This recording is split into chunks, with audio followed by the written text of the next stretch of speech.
Pagbasa mula sa unang sulat ni Apostol San Pablo kay Timoteo. Umaasa ako magkikita tayo sa lalong madaling panahon. Ngunit isinulat ko ang mga ito upang kung hindi man ako makarating agad ay malaman mo kung ano ang dapat na maging ugali ng mga taong kabilang sa sambahayan ng Diyos na buhay sa iglesia na haligi at saligan ng katotohanan. Hindi maikakaila na napakadakila ng hiwaga ng ating relihiyon. Siya'y nahayag na maging tao, pinatunayang matuwid ng Espiritu at nakita ng mga anghel. Ipinangaral sa mga hintil, pinaniwalaan ng lahat, at itinaas sa kalangitan.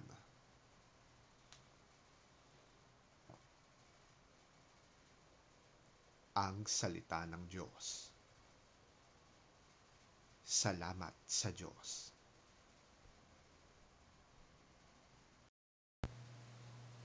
Ang mabuting balita ng Panginoon ayon kay San Lucas.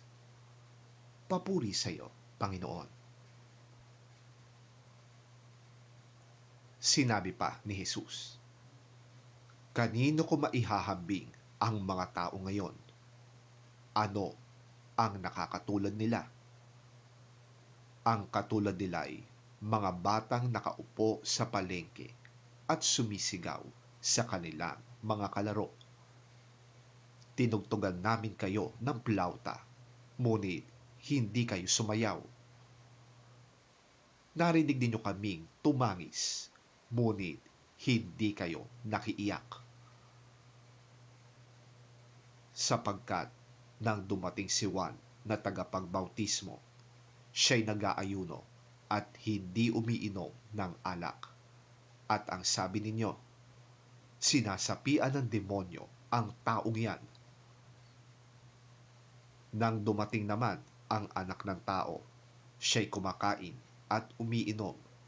Ngunit sinasabi naman ninyo, tingnan ninyo ang taong yan, matakaw, lasenggo, at kaibigan ng mga maniningil ng buwis at ng mga makasalanan. Ngunit ang karunungan ng Diyos ay napatutunayang tama sa pamamagitan ng lahat ng mga taong namumuhay ayon doon.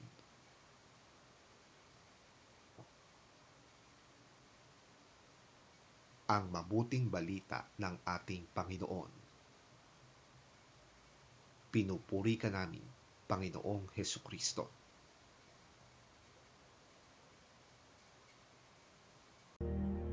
Jesus went on to say, to what then can I compare the people of this generation?